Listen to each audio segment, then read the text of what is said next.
Hey everybody, Quentin Hafner here, and I am with my really good friend and fellow therapist colleague, Carrie McCoy.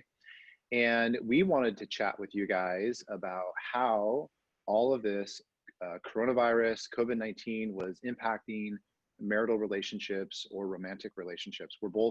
Carrie and I are both marriage and family therapists. We see a lot of couples in our practice.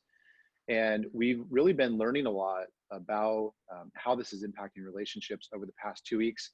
So we wanted to talk a little bit, share some ideas with you guys, and hopefully the things that we can share with you guys are helpful to your own relationships and really how to kind of weather this storm, how to get through this challenging time. Carrie, do you want to take a second or a few minutes and introduce yourself and kind of what you do? Yeah, thank you, Quentin. I'm Carrie McCoy. I'm a licensed marriage family therapist. And as Quentin said, I do specialize in couples. And the modality I use is called emotionally focused couples therapy. And it's been really cool because Quentin and I, we kind of got together to talk about things. And we were noticing some patterns in relationships. And given the current times and circumstances, we started to really kind of brainstorm about how are couples doing with all of this that's going on. And we wanted to come up with new ideas, using and moving towards the digital era to help you during this time of uncertainty.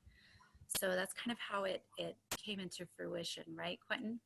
Yeah, it's awesome. I think that the whole world is just getting more up to speed with things like Zoom and Yeah. how do we provide information to people digitally now. So it's really great that we can do this. Yes. So I'll just jump right in. There's some questions that maybe I just want to ask you, Carrie, and we can kind of just go back and forth and we can kind of talk through this stuff. Um, so what you and I were talking about the other day, and what I'll kind of maybe reiterate on this call right now so everybody can hear, is that this idea that what's going on in the world right now um, is basically a giant worldwide collective trauma. It's a giant trauma experience um, that everybody is going through. And what happens to our emotions, our thoughts, our body sensations when we're experiencing trauma, it has a significant impact on the relationships that we have. And so one of the questions I wanted to talk with you about is, since we are all living in this collective trauma, what should people out there know about how trauma impacts relationships and how people respond to trauma in different ways? What would you like people to know about that? I think it's a really good topic that you're talking about because I think we typically think of trauma as something, horrific. We think of, war veterans, and we think of maybe traumatic experiences like being in a horrific crash or things like that. And so people may have a difficult time kind of associating that, these times as a traumatic experience.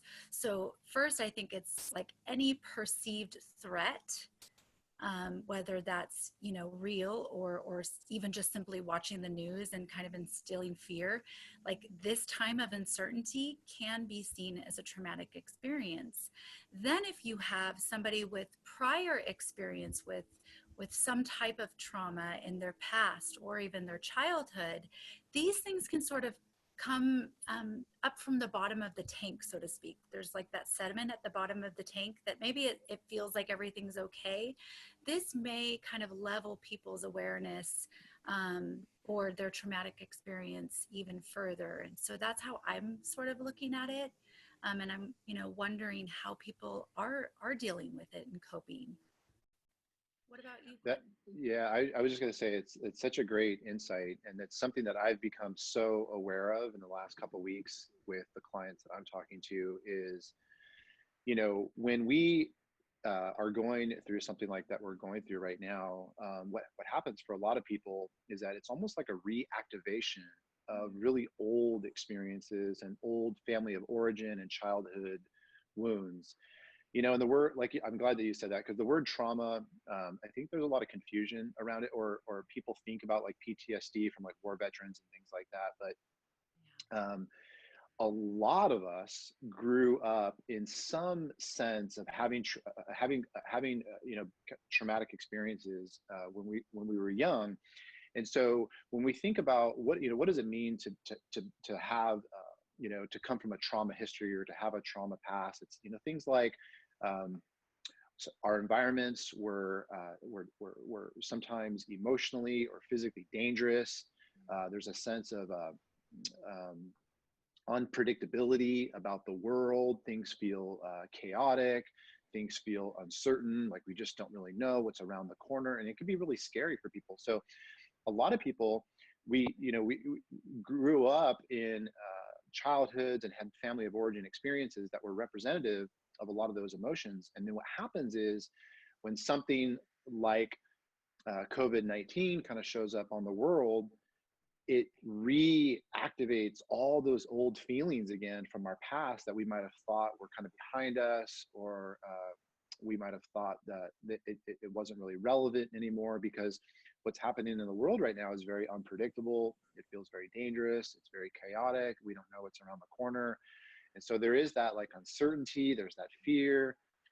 And um, and that's why right now a lot of couples are really struggling uh, in their relationships, is because one or both partners are having that reactivation of that old trauma, and they might not even know that it's happening. They're kind of looking at it as just kind of like, well, this is how I feel because of the COVID-19, when in reality it's kind of like COVID-19 is activating something old from the past. Yes. Is that kind of how you're seeing it too? Absolutely, absolutely. And people may not even be aware that it is bringing these things up, and maybe we are using the current events, and we're not expressing them with our partners. We're really just kind of dealing with it all on our own. And I think for many of us, we may not even be aware that this is kind of, I love the word that you use, reactivating other events in our lives. And it's like we don't know how to sort of sort it out, especially with our partners. And that's ultimately who we need the most, is that partner to say, I see you, I hear you, I'm there for you during this time. So Yeah, it's so great, and it's so true what you're saying, like that, like in a time like this when everything feels uncertain, this is when we really need our partners to be those safe attachment figures for yes, us. yes. And I think for me in my practice, I think it's actually been really helpful for me in so many ways, because this concept of reactivating old trauma has helped me even become more aware of my clients and their past. And maybe we haven't really talked about their family of origin stuff in a while, and we kind of thought that was to bed. And now um, these experiences that are going on in the world are kind of bringing that back up. It's like, okay, great. Well, there's just more for us to process. There's more for us to talk through. There's more healing to happen. And I know people aren't really seeing it that way right now because the world feels so scary and uncertain, but this is a tremendous opportunity for growth and for healing for people. And I think through it, we're going to see a lot of that. Yeah. Going back to kind of what you were saying about, if being reliant on your partner right now to kind of be there for you and to kind of help you through this. um, I think about how our partners are there for us to support us emotionally, to support us practically, mentally, sometimes spiritually.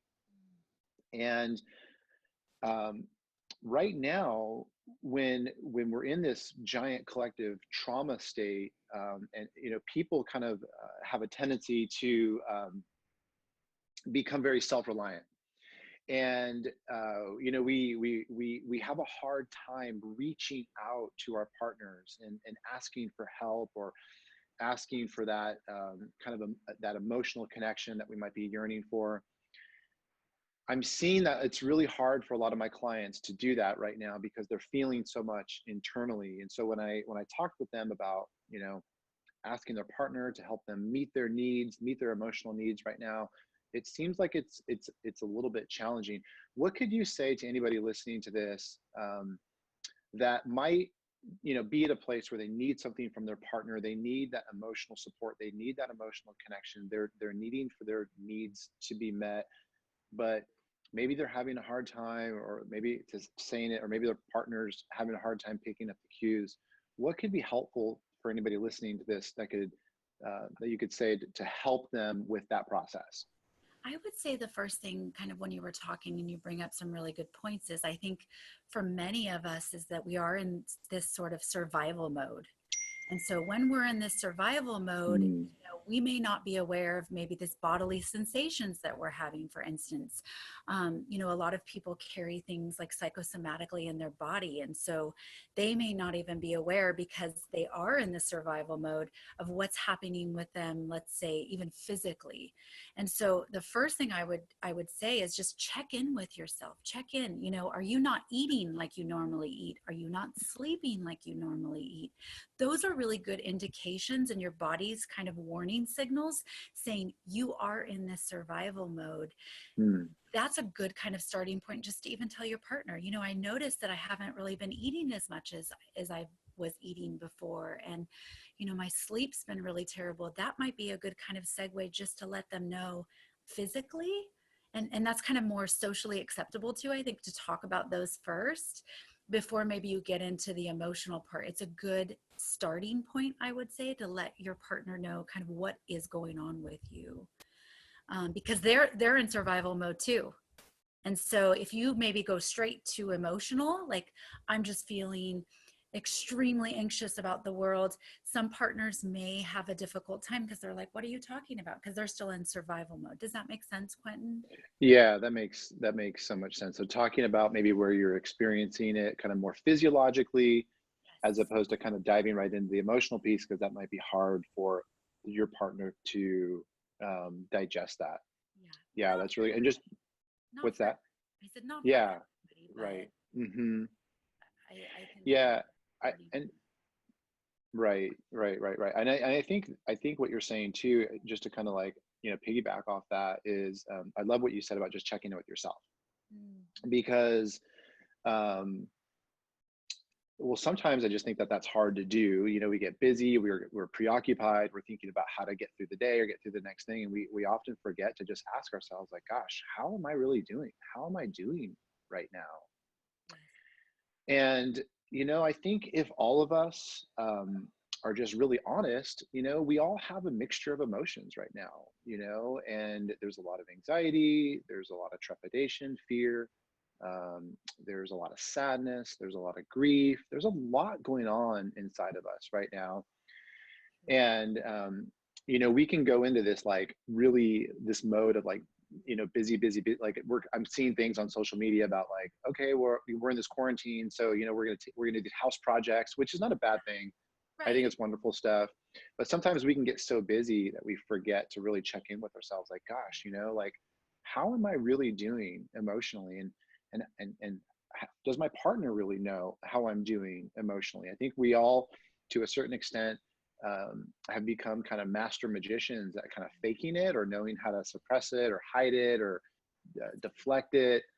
But I think the more we can check in with ourselves and really be honest about how we're doing, like, gosh, today I'm really having a hard day.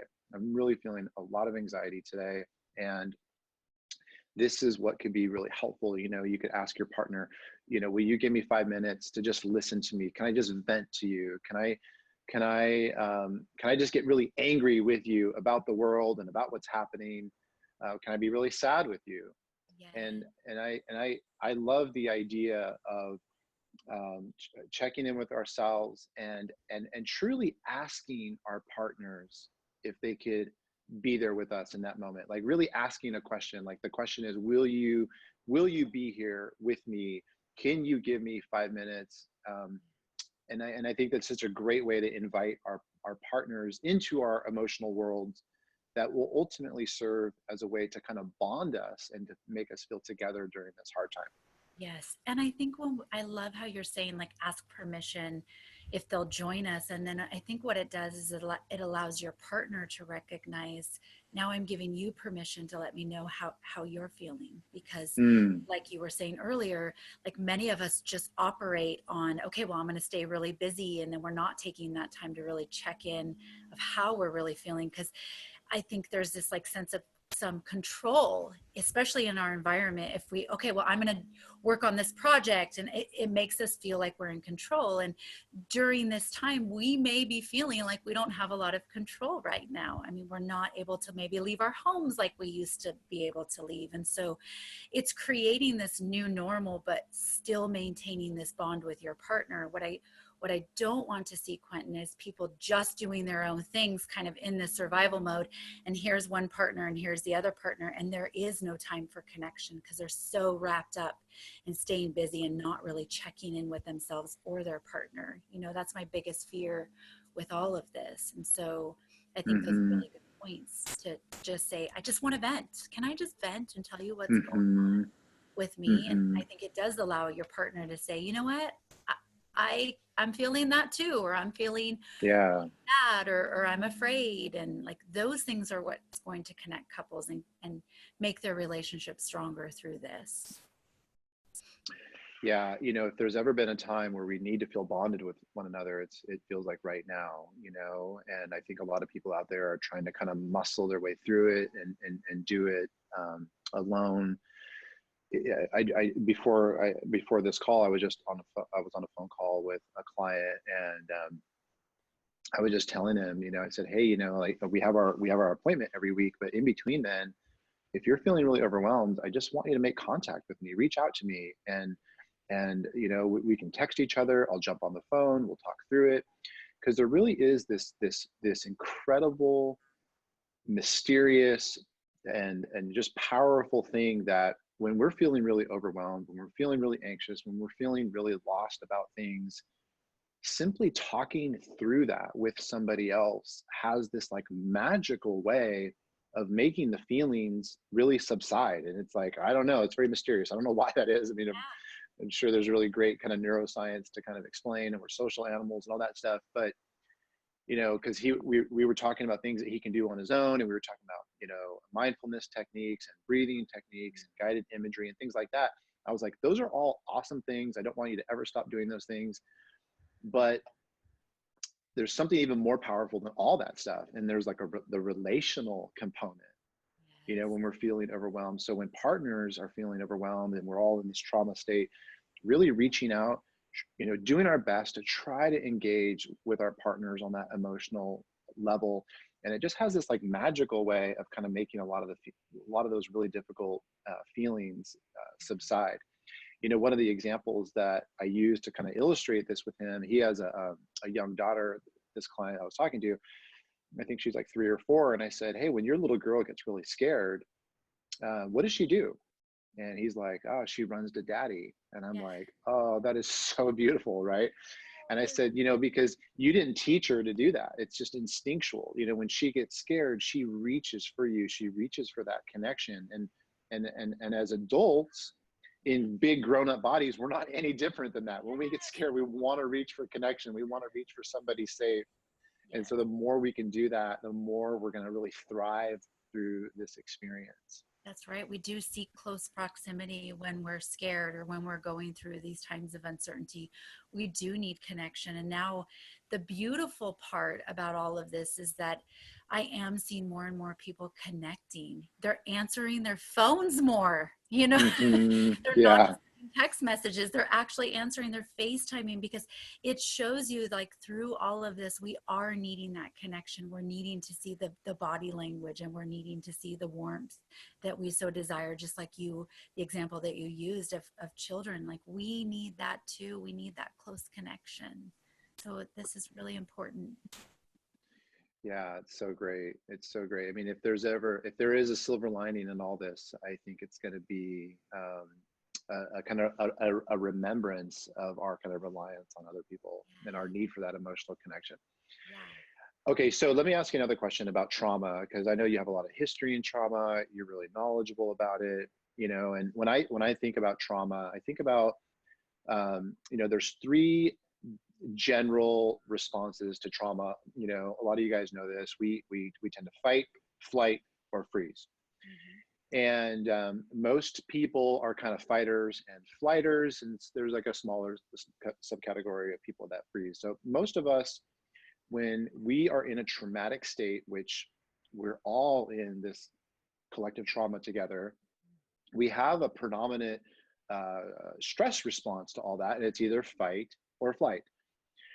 So knowing that, so knowing number one that we're all in this trauma state, and knowing that in a trauma state we do kind of one of two things: we basically fight or flight. What would you like partners to know or couples to know about fighting, about flighting, and how could they maybe have some a greater sense of self-awareness about their own fight or flight response that could ultimately help their relationship? Yeah. So I think this kind of ties into even what we talked about before is like maybe recognizing in yourself of, okay, you know what, I tend to maybe lash out on the ones that I love when I'm going through a stressful time. Am I picking fights with my partner more often? And maybe I wasn't aware of it before because inside, again, not checking in with myself, maybe inside I'm having all of this turmoil. And so I'm maybe, criticizing more, or I may be focusing on what they're doing or not doing. Or I notice that my partner seems to be really shut down. They're almost avoiding me. They're not really talking to me much. And we may actually take that personal because of that attachment bond that we have with them. We naturally take it personal. And so, I think, I know I keep saying this over and over, but that awareness of how do you sort of cope with these things that are going on? Are you a fighter? Do you flee? Do you just literally don't do anything and you freeze? I think you can come to your partner and you can say, look, I notice I've been picking a lot more fights. I didn't really recognize that I was doing that. I think this is why. Whether that was previous experiences, I've learned to just be a fighter. I've learned to just kind of take things out on the ones that I love. And that's not okay. I just wanted you to know what is going on inside of me. I'm really scared of this turmoil. That's going to help your partner realize, oh, you're not just mad at me for not taking out the trash. This has a lot more to do with maybe internally you have a lot going on and I wasn't aware of it. I had no awareness of it. Does that make sense? Yeah, that's super great. That's super great. I'm laughing because I'm thinking about kind of a funny story that happened with my wife and I this past weekend. Yeah. So in my wife and I's relationship, I'm more of the fighter and she's more of the flighter. And so we're driving along, and our kids are in the back, and our kids are like arguing, or they're being kids. And my wife has this like novel that she's reading, and she's in the passenger seat. I'm driving, and she just like breaks out this book, and she's like just reading this book. And I got so frustrated. I'm like, "What are you doing reading the book? Like they're going crazy back there." So it wasn't my best moment, but I'm laughing about it because she was totally in that kind of flight space of my, like, I mean, she was like, I am going to totally tune out the world and just read this book right now. And then I went to my own kind of like fight space. And so, we kind of have this awareness with each other about kind of our own tendencies, about how we react to these stressful events, and just kind of piggybacking on what you're saying too. Something that I've been telling all my couples the past couple of weeks is like, right now, this is the time to be so graceful with yourselves and with each other. It's like, some people are going to be more critical, some people are going to be more withdrawn and shut down. And, um, you know, first and foremost, whatever your own trauma response is, it's really important that you're just nice to yourself about it. Don't judge yourself. Don't beat yourself up. This really isn't probably the time to try to make all the changes and fix it. I mean, it's great to be self-aware and try to be mindful of it, but it's a really scary time for a lot of people. It's a time where um, you're gonna have those trauma reactions. You're gonna have those trauma responses. And so, number one, just kind of being kind and cool with yourself along the way. And then in addition to that, it's like with my wife reading that book, like we got through that and we repaired that. And I said, look, I totally know where you're at. You're having a really hard time with all this, and this is your way of just checking out. And you need to check out. And I support that and I respect that. So it's like, check out as much as you need to just to take care of yourself. So if we have this awareness of our own trauma reactions, and our partner's trauma reactions, we could be really generous with them also. We can be generous with ourselves, and we can be generous with them too, to be a lot more forgiving, a lot more patient. And when we think about what is going on, with a trauma reaction, it's basically like we feel really scared, right? And we don't want to get mad at people for feeling scared. Right now is not the time to get frustrated with our partners or with ourselves. It's like we want to have a lot of compassion, self-compassion, empathy for each other, empathy for your partner, for your kids, because your kids are also going. We're not really. This is that. Maybe we'll save that for another video. But there's a whole process happening here for our kids too, which would really echo so many of the things that we're saying about the romantic relationship. But yeah, so I just want to say that because if you're listening to this, I just want you to remember that it's like you're going through a hard time. We're all going through a hard time. First, be nice to yourself, and ultimately try to be patient and compassionate with your partner. And I think you're bringing up a really good point that there was that rupture. There's that knee-jerk reaction of how we automatically react, and you're already aware that you're more of a fight and your wife's more of a flee, but you repaired, even if it's afterwards that you sort of recognize, oh my gosh, I did it again. Not to judge it. You can go back and you can repair and let your partner know, look, I realized that maybe I totally, went off and I go into fight mode, when I'm really stressed. I'm sorry that I did that. Here's what's really going on with me. And that really facilitates this new kind of, not only repair, but this like reconnection of thank you. Like you see how I am and you know who I am and I feel seen and heard. And that's going to create connection just right there. You don't have to get it right every single time. There's margin for error. We're giving you margin for error in all of this, Yeah, right, Quentin? totally. Margin for error. Yeah. Yeah. That's kind of like the new hashtag for Yeah. couples. Yeah, margin for error. We're navigating the new normal, right? hmm Okay, so yeah, great stuff. Great stuff, Carrie, about those trauma responses. What about I'm thinking about how trauma might impact a couple's sexual relationship. And there's a couple of ways we can maybe talk about this and think about it. Right now in this kind of quarantine scenario, a lot of people are at home spending more time together. There's maybe more. There's an opportunity for couples to to have more sex because there's that we're just home. Yeah. But that's probably not happening for a lot of couples. Maybe it's happening for some, and for those of you that's true, awesome. But for a lot Yes. of couples, I think that's not happening. So what can you say about how trauma might impact a couple's sex life, and what should they know about it given this current scenario? I think it's really important because we don't want to just assume that people are having more sex because they are spending more time together. Because going back to the trauma response and how we deal with it, our fight or flight system, it's innate in us. We don't have any control over it once it's triggered, right? And it's our autonomic nervous system that basically tells us we need to either fight or we need to get the hell out of Dodge, right? Or Mm, some, like we said, freeze. So our autonomic nervous system is triggered, which is our sympathetic nervous system.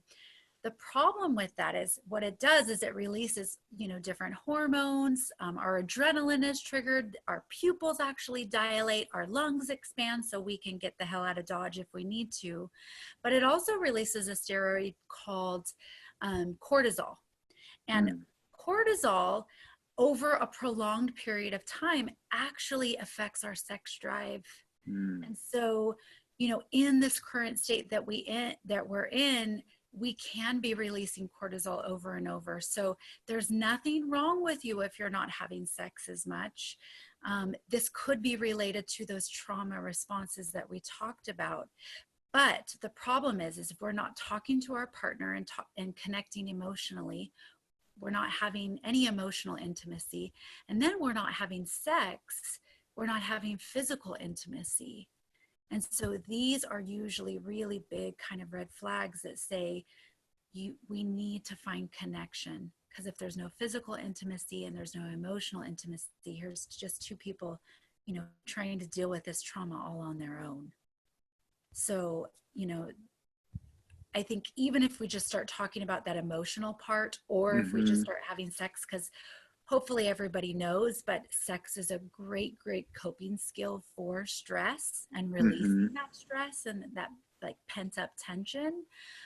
That can also create, this connection of bonding again. So, I think it's important for couples to really recognize that maybe their sex drive isn't as high because they're in this survival mode. Mm-hmm. Yeah, that's really great. Um, it's really great. Yeah, I like the way that you're kind of saying that, just reminding people of the hormone aspect, the cortisol thing that happens in our system, and how that might impact, libido. Yes. You know, just to kind of keep going with that thought, Carrie. I think about um, you know, uh, to really have a healthy sex life with our partner, or when we're engaging sexually with our partner, um, one of the things that makes one of the things that really kills sex is fear or anxiety. Because sex by itself is kind of like this very vulnerable act where it kind of requires us to kind of to release, to let go, to kind of be somewhat playful. And when we're feeling fearful and we're feeling anxious, it kind of works against that. So if you feel like your sex life has been hampered through all this, just know that number one, you're not alone, you're not crazy, nothing's wrong with you. It makes actually perfect sense, because there's going to be a lot more anxiety in your system right now, and that's going to get in the way of your sex life. Yes. And then, and I love what you said too, just reminding people that sex is a great coping mechanism, because if we have the ability to kind of push through maybe some of that anxiety and just really commit to, okay, maybe I don't really feel like having sex, but I'm just gonna go for it anyway. Yes. The It often has a kind of powerful effect in that it will end up reducing our anxiety as we kind of move through it. So it's kind of like a chicken or the egg kind of thing. Yeah. So, you know what I mean? So it's kind of like, sometimes I want to give people permission to say, okay, you know what, you're in a really tough spot. You're in kind of a trauma frame of mind. And when we're in a trauma frame of mind, usually the last thing we want to do is have sex. True. But it's kind of like a catch 22. It can also really help us get out of the trauma state of mind. Yes.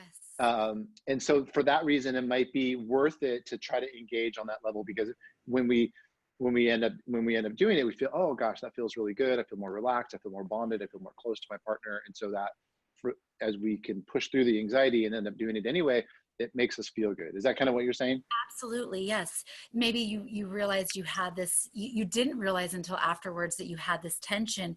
That may even get the conversation starting for more emotional intimacy. You know what? I didn't realize how much tension I had.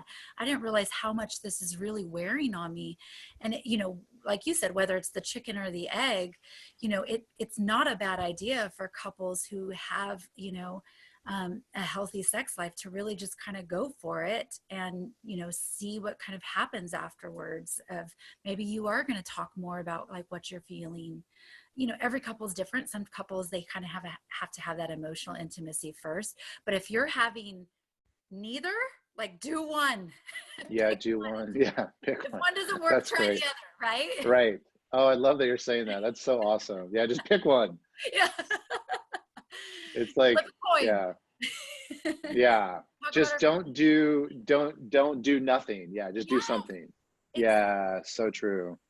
Because Right, right, that's right. my fear is that this tension is just going to continue to build and couples are just going to get further and further apart with Hmm. everything going on in this current time.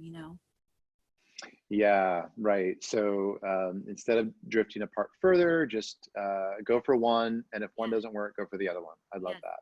Flip a coin. Yeah, flip a coin.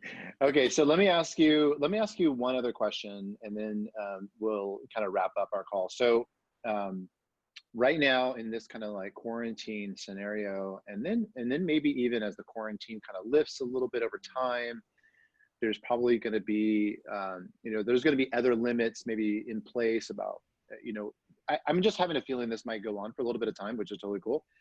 Yeah. And so what that means for a lot of couples is that we end up spending maybe a lot more time around each other than we are accustomed to or used to.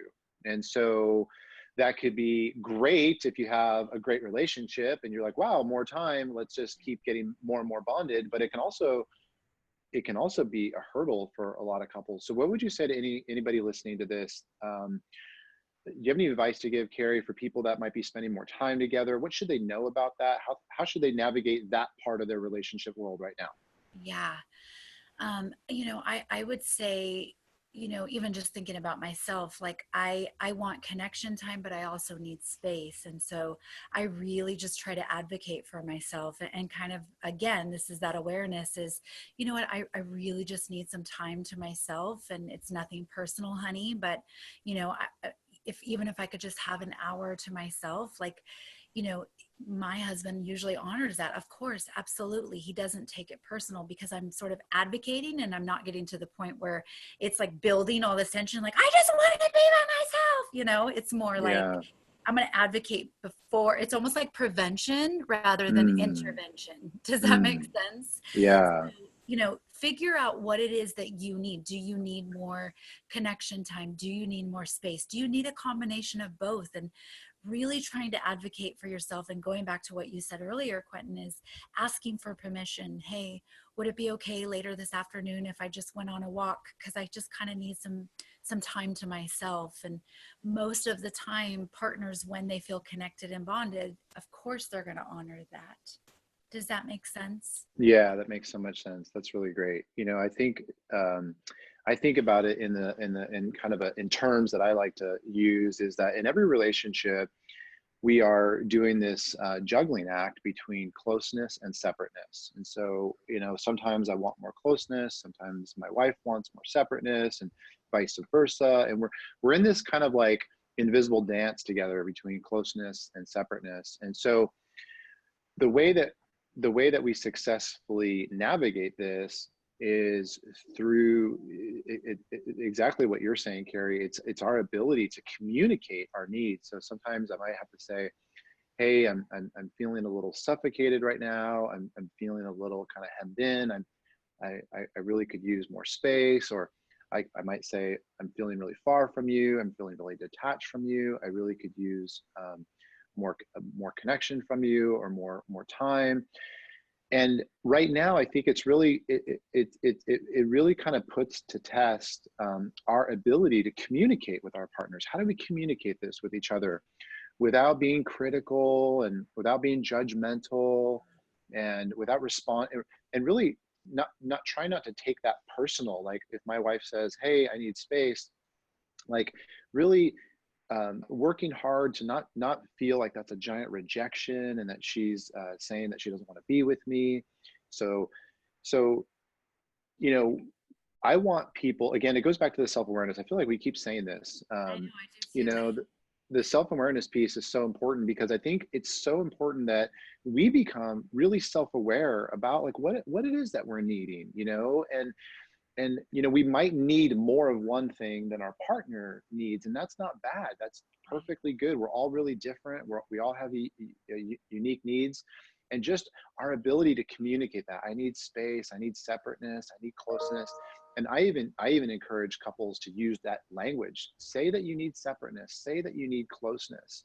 Then it kind of just feels less personal than if you say like, I need to get away from you, or something Right. like that. It's like, oh God, so Not going to go over um, as well. It's not going to go it's over. not going to go over as well. So just knowing that we all have this need, we have these different needs, and during this kind of quarantine scenario, um, we're all going to have different needs at different times. And so self-awareness is really important. I think we keep saying that. And the other thing we keep saying is like the need to really communicate through all this stuff. That's kind of the other theme that I keep hearing in our conversation, whether it's, Yes. how we're fighting or flighting, or whether we need closeness or separateness.